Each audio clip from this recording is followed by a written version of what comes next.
कार्यक्रमाला उपस्थित शाळेच्या मुख्याध्यापिका आदरणीय कल्पनाताई, पर्यवेक्षिका आदरणीय मेघाताई, आमच्या प्रेरणास्थान असणाऱ्या आदरणीय ओमिकाताई, आदरणीय संजू भाऊ, आदरणीय प्रज्ञाताई, आजच्या आपल्या विशेष अतिथी लेखिका आदरणीय डॉक्टर ज्योतिताई, माझ्या सर्व सहकारी शिक्षिका भगिनी आणि लाडक्या विद्यार्थिनी मैत्रिणींनो, आज 32वा जागतिक पुस्तक दिन, त्यानिमित्ताने तुम्हा सर्वांना खूप खूप शुभेच्छा. आज 23 एप्रिल, आजच जागतिक पुस्तक दिन का, हा प्रश्न जेव्हा आपल्या मनात निर्माण झाला का तुमच्या मनात हा प्रश्न? त्याचं कारण मी सांगते की 1995 साली युनेस्कोने आजचा हा 23 एप्रिल जागतिक पुस्तक दिन म्हणून जाहीर केलेला आहे. आणि याच्या मागे कारण असं आहे की विल्यम शेक्सपियर नाव ऐकलं असेल? 16व्या शतकातील युरोप खंडातील आणि विशेषतः इंग्लंडचे हे लेखक इंग्रजी साहित्याला यांनी समृद्ध केलं आणि त्यांचा आज जन्मदिन आणि मृत्यूदिन पण. तर या अशा साहित्य सम्राटाविषयी कृतज्ञता व्यक्त करण्यासाठी जागतिक पातळीवर हा दिवस जागतिक पुस्तक दिन म्हणून साजरा केला जातो. I never feel unhappy, I never feel sad because I never expect anything from others, या छोट्या छोट्या वाक्यांमधून जीवनाचं तत्वज्ञान आपल्यासमोर मांडणाऱ्या, जीवन खऱ्या अर्थाने कसं जगावं हे सांगणाऱ्या त्या विल्यम शेक्सपियरला विनम्र अभिवादन. समवेतच आज संस्कृत भाषेच्या गाड्या अभ्यासक पंडिता रमाबाई यांचा 168वा जन्मदिन. त्यांचे इथे उल्लेख करण्याचं कारण असं की आज ज्यांचे कार्य, ज्यांचं प्रेरणा आपण घेणार आहोत, ज्यांचं जीवन आपण अभ्यासणार आहोत, त्या सुधामूर्ती आणि सावित्रीबाई फुले यांच्या त्या गुरुमाऊली म्हणायला पाहिजे, कारण 168वी आज त्यांची जयंती आहे. म्हणजे साधारणतः 250 वर्षांपूर्वी त्यांनी शारदा सदन आणि आर्य महिला समाज स्थापन करून तत्कालीन महिलांच्या उत्कर्षासाठी कार्य केलेलं आहे. या कर्मयोगिनीला पण विनम्र अभिवादन. आज ज्यांचा प्रवास आपण अनुभवणार आहोत, त्यांचा जीवन, कोणाकोणाचा प्रवास आपण अनुभवणार आहोत? एक आहे सावित्रीबाई फुले आणि एक आहे सुधामूर्ती. जेव्हा यांचा प्रवास, यांचं कार्य आपण अभ्यासतो, जेव्हा वाचतो, त्यावेळेस यांच्या कार्याला संघर्षाची, त्यागाची एक भली मोठी किनार आपल्याला दिसते. आणि म्हणूनच त्यांचं प्रसिद्धीचं वलय कसं आहे आज खूप मोठं आहे. पहा, पुस्तकांचं आपल्या जगात किंवा आपल्या विश्वात विद्यार्थिनी म्हणून फार महत्त्व आहे. एक साधी अंकलिपी म्हणा किंवा छोट्या गोष्टींचं पुस्तक म्हणा, त्या रूपाने आपण पुस्तकांशी मैत्री केली, पुस्तकांच्या जगात आपण शिरलो आणि त्या पुस्तकांचं महत्त्व आजही आपल्याला तेवढंच वाटतं. आता राजश्री त्यांनी एक खंत व्यक्त केली की आज डिजिटल युग आहे म्हणून वाचक संपतायत की काय. पण मला आज इथे खात्रीने सांगावंसं वाटतं की ज्यांच्या संकल्पनेतून आज हा कार्यक्रम साकारतो आहे ते आमच्या आदरणीय मुलकाताईंसारखे पुस्तकप्रेमी जोपर्यंत या समाजात आहेत, तुमच्या माझ्यासारखे वाचक जोपर्यंत या समाजात आहेत, आणि आपल्या लेखिका आदरणीय डॉक्टर ज्योतिताई यांच्यासारख्या समृद्ध लिखाण करणाऱ्या लेखिका जोपर्यंत त्यांची लेखणी चालू आहे, तोपर्यंत वाचकांची कमतरता जाणवणार नाही असं मला वाटतं. पहा, आता या दोघींचा कालखंड जेव्हा आपण अभ्यासतो तर सगळ्यात पहिले पाहूया आपण, ह्या आहेत सुधामूर्ती आणि ह्या आहेत सावित्रीबाई फुले. मला सांगा, यांच्या छायाचित्राकडे पाहिल्यानंतर तुम्हाला यांच्यात कोणतं साम्य दिसतं? सावित्रीबाई फुले आणि सुधामूर्ती यांच्याकडे बघितल्यानंतर, यांच्या छायाचित्राकडे बघितल्यानंतर तुम्हाला कुठलं साम्य दिसतं? माझ्या शिक्षिका भगिनी पण सांगू शकतात कुठलं साम्य दिसतं यात? साधेपणा. एक साधेपणा. अजून? पोशाख. अजून? यांची नावं कशी आहेत? बरोबर आहे, म्हणजे या दोघी कुंभ राशीच्या, बरोबर. हा एक पहिला.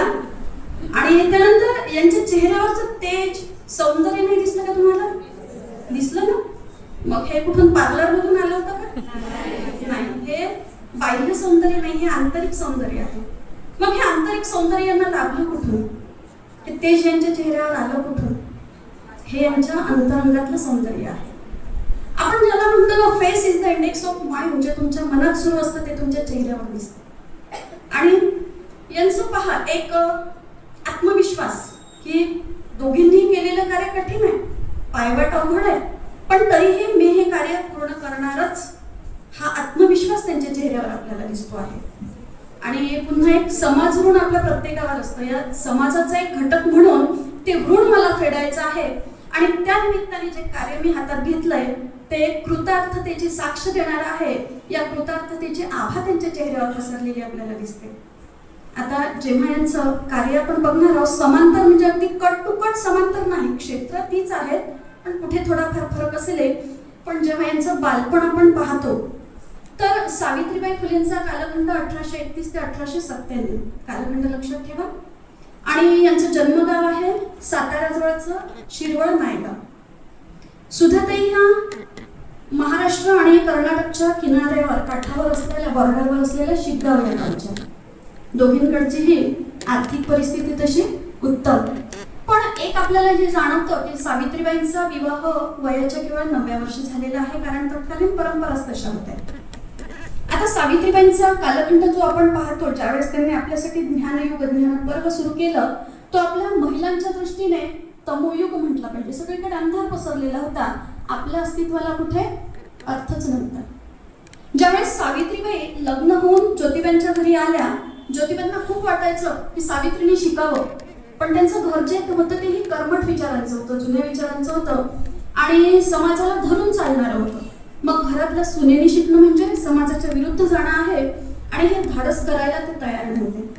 मग यावर ज्योतिबांनी मार्ग काढला की ते जेव्हा शेतात काम करायला जायचे तेव्हा ती शेतातली माती त्यांची पाठी व्हायची, त्यावर लिखाण सुरू झालं आणि या सावित्रीला अक्षरांची ओळख होऊ लागली. 1 जानेवारी 1848 पहिली शाळा काढल्या गेली मुलींची आणि या शाळेच्या शिक्षिका आणि मुख्याध्यापिका झाल्या आपल्या सावित्रीमाई. आता एक जो साड्यांचा प्रसंग आहे, ताईंनी पण त्यांच्या पुस्तकात लिहिलेला आहे आणि सावित्रीबाईंचंही आपल्याला माहिती आहे. पण त्यात साधारण मला असं जाणवलं की एक दिवस सावित्री ज्योतिबांना म्हणते की मला एक नवीन साडी घेऊन द्या. ज्योतिबा म्हणतायत की अगं तुला 2 साड्या आधीच आहेत ना. 2 कुठल्या? एक तू घातलेली आहेस आणि एक दोरीवर वाळत घातलेली आहे. एवढंच होतं ना तेव्हा आपल्यासारखं होतं का? कपाटभर साड्यांचा काळ होता का तो? नाही. 2 साड्या आहेत, तुला मग तिसरी साडी कशाला पाहिजे? सावित्रीने दिलेलं उत्तर आहे का की मी ज्यावेळेस शाळेत जाते त्यावेळेस लोक माझ्या अंगावर चिखल फेकतात, शेण फेकतात, माझ्या अंगावर थुंकतात आणि मला त्याच परिस्थितीत मुलींना शिकवावं लागतं. मला ते थुंकतात किंवा शेण फेकतात, मला या गोष्टीचं वाईट वाटत नाही, पण माझ्या मनात एक भीती निर्माण झालेली आहे की अशा वेशात जर माझ्यासमोर बसलेल्या मुली मला पाहत असतील तर उद्या ते शिक्षणापासून दूर जाऊ नये, की शिक्षण घेतल्याने जर अशी परिस्थिती होत असेल तर त्यापेक्षा न शिकलेलंच बरं. मी माझ्या वाटेपासून दूर जाऊ नये आणि ज्या मुलींना मी शिकवते त्याही त्यांच्यापासून त्या ध्येयापासून विचलित होऊ नये, म्हणून मला तुम्ही एक साडी घेऊन द्या. म्हणजे या साडीमागे त्यांची हौस होती का? नाही. त्यांचा परिग्रह करण्याचा उद्देश होता का? नाही. तर समाजसेवेचं जे व्रत घेतलेलं आहे, जो वसा आपण चालवतो आहे, त्यात खंड पडू नये हा फार मोठा मनाचा मोठेपणा त्यात होता आणि म्हणून त्यांनी त्या एका साडीची मागणी केलेली आहे. आता बघूया आपण सुद्धा त्यांच्या साडीच्या अनुभवाकडे. साधारणतः 1995-96चा तो काळ असावा. त्यांच्या पुस्तकात आपल्याला हा प्रसंग वाचायला मिळेल आणि त्यावेळेस इन्फोसिस कंपनी प्रगतीची वाटचाल सुरूच होती आणि त्यांचा वार्षिक टर्न ओव्हर दिलेला आहे 50 ते 60 कोटींचा. इन्फोसिस कंपनीची मालकीण आणि किती आहे टर्न ओव्हर, किती आहे 50 ते 60 कोटी. आकडा लक्षात ठेवा. आणि इकडे एका बाजूला सुधाताईंचं सामाजिक कार्य सुरू झालेलं आहे. त्या देवदासी प्रथेविरुद्ध संघर्ष करतायत. आदिवासी भागात त्यांचं काम सुरू झालेलं आहे, गोरगरीब झोपडपट्टीतही त्यांचं काम सुरू झालेलं आहे आणि त्यावेळेस त्यांनी महिलांची स्थिती बघितली. त्यांचा एक अनुभव असा होता की जेव्हा त्या आदिवासी भागात काम करायला गेला आणि एका झोपडीत त्यांनी आवाज दिला, त्या झोपडीत राहणाऱ्या बाईला, ती बाहेर आली नाही कारण तिच्याजवळ पुरेसे वस्त्र नव्हते आणि हे कुठेतरी त्यांच्या मनाला लागून राहिलेलं होतं. आणि अशाच वेळेस त्या एक दिवस काशी विश्वेश्वराच्या दर्शनाला गेल्या. त्यांच्या अव्वा म्हणजे आजी. हे पुस्तक तुम्ही जेव्हा वाचाल त्यावेळेस या सगळ्या पात्रांचा परिचय तुम्हाला होईल. तर ते अव्वाने एक वेळ म्हटलं होतं की तू काशी विश्वेश्वराचं दर्शन घेऊन ये. खरं म्हणजे अव्वाची इच्छा होती जाण्याची, पण काही कारणांमुळे अव्वाचं जाणं झालं नाही. मग ह्या जेव्हा काशी विश्वेश्वराच्या दर्शनाला गेल्या आणि त्या गंगेच्या पाण्याने त्यांनी सूर्याला असे अर्घ्य दिले, 3 अर्घ्य दिले, जलार्घ्य दिले.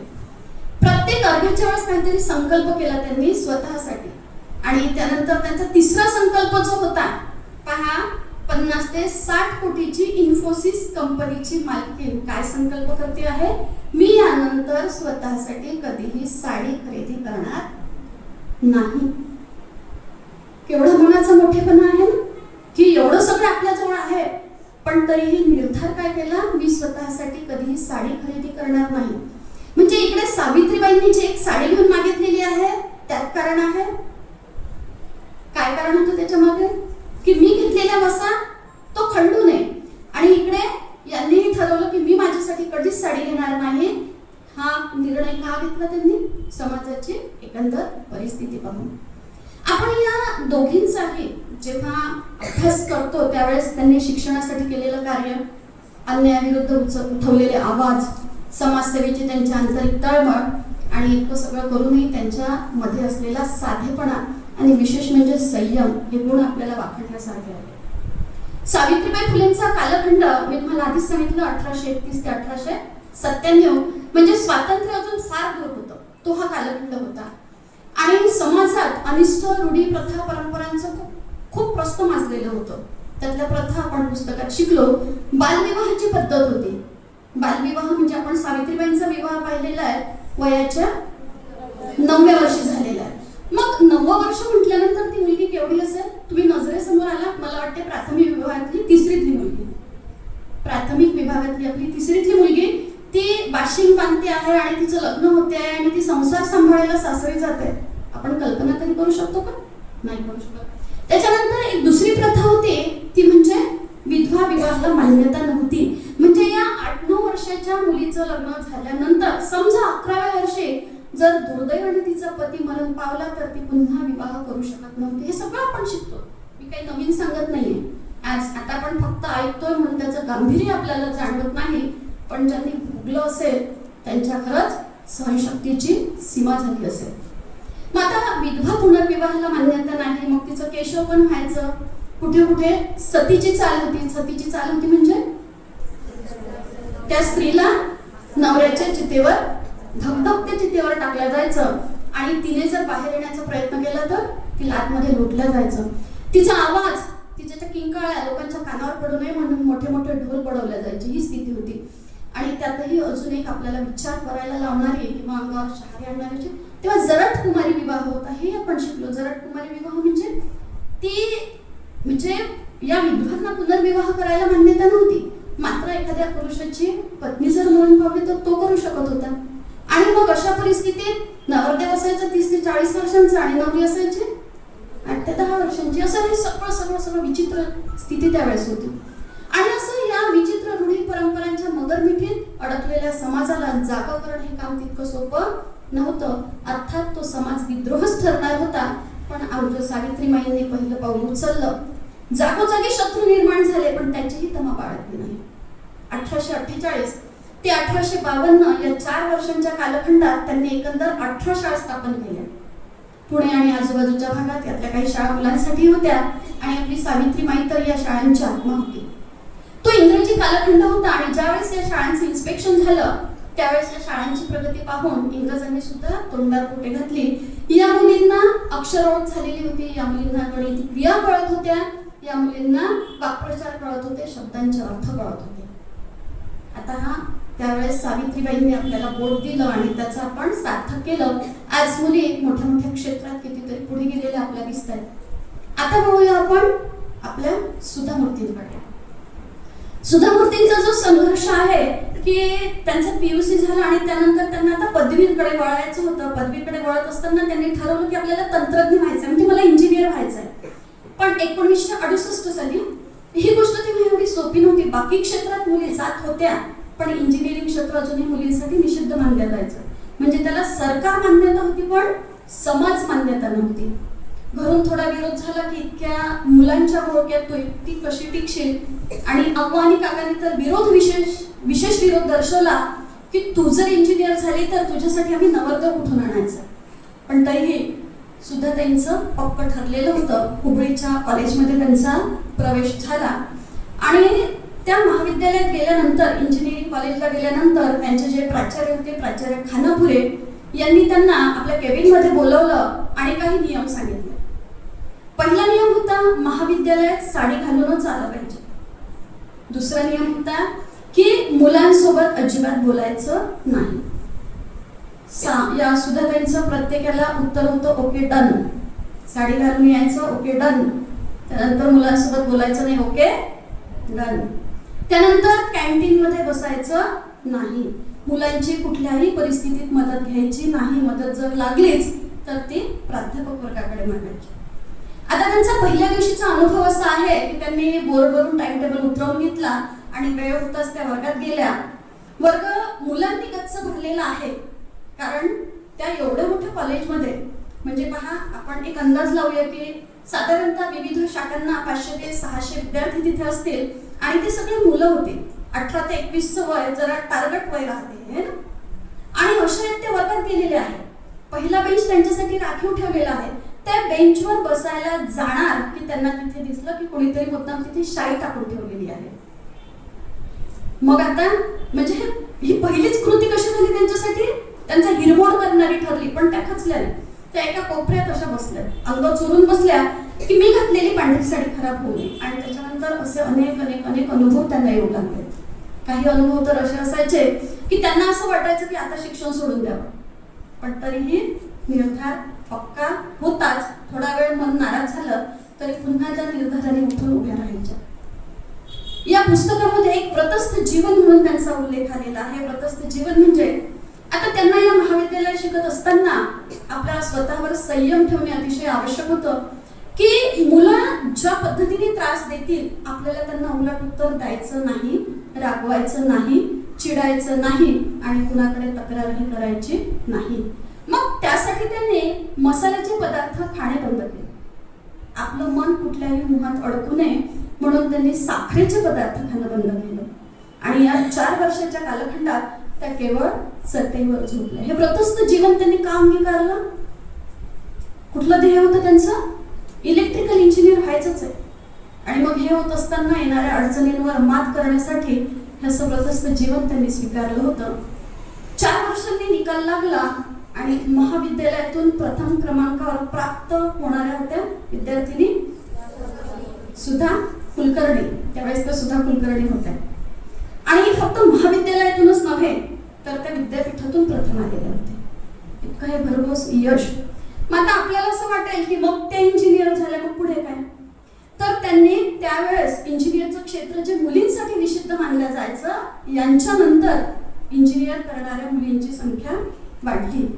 आणि विशेषतः आपण जेव्हा कर्नाटकचा विचार करतो तेव्हा आपण चांद्रयान मोहीम आपण प्रत्यक्ष पाहिलेला आहे, वर्गावर्गातून पाहिलेलं आहे ना. तर या चांद्रयान मोहीम मध्ये ज्या प्रोजेक्ट डायरेक्टर होत्या मुथय्या वनिता, या इंजिनियर त्या कर्नाटकच्याच. कुणापासून घेतली असेल प्रेरणा? आपल्या सुधा मूर्तींकडून. त्यानंतर तुम्हाला रीता करिधल नाव आहे, रितू करिधल, त्याच मोहिमेत त्या सहभागी झालेल्या होत्या. त्यांना रॉकेट वुमन म्हटलं जातं. कोण आहे प्रेरणास्थान? सुधा मूर्ती. त्यानंतर एक नंदिनी हरिनाथ म्हणून इस्रोमध्ये मोठ्या पदावर आहेत त्या. त्यानंतर अनुराधा टीके म्हणून त्या पण तिथे. आणि अशा अनेक इंजिनियर महिला आज मोठ्या मोठ्या क्षेत्रात कार्य करत आहेत. अर्थात पहिलं पाऊल कोणी टाकलं? पहिलं पाऊल सुधा मूर्तींनी टाकलं. आणि म्हणून ह्या मोठ्या मोठ्या वैज्ञानिक, मोठ्या मोठ्या शास्त्रज्ञ तयार होऊ शकल्या.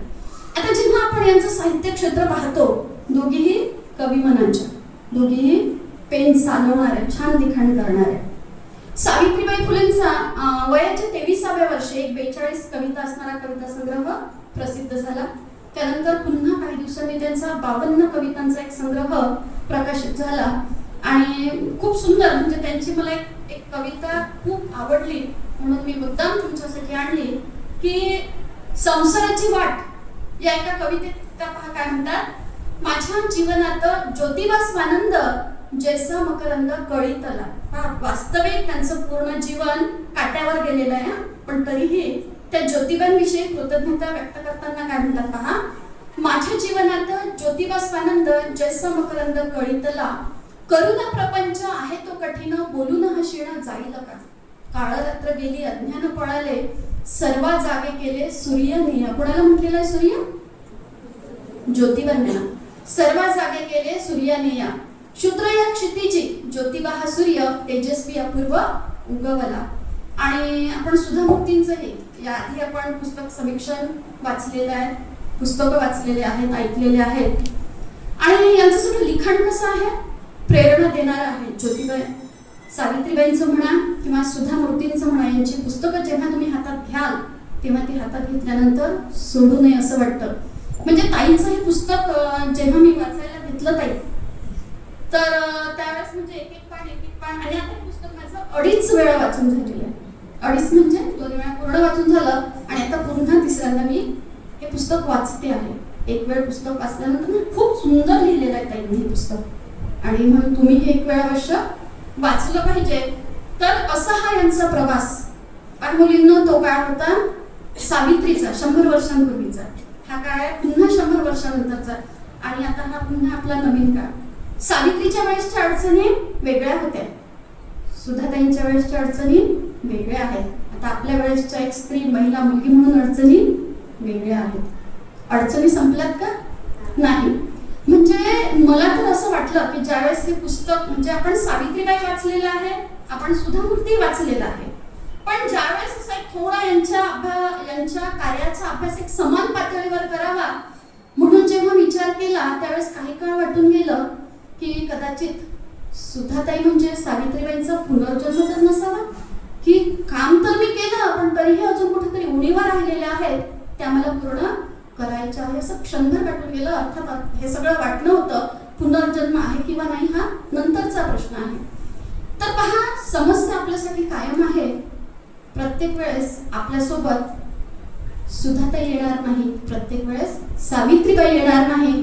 तुमच्या आतमध्येच ती सुधाही दडलेली आहे, तुमच्या आतमध्येच ती सावित्रीही दडलेली आहे.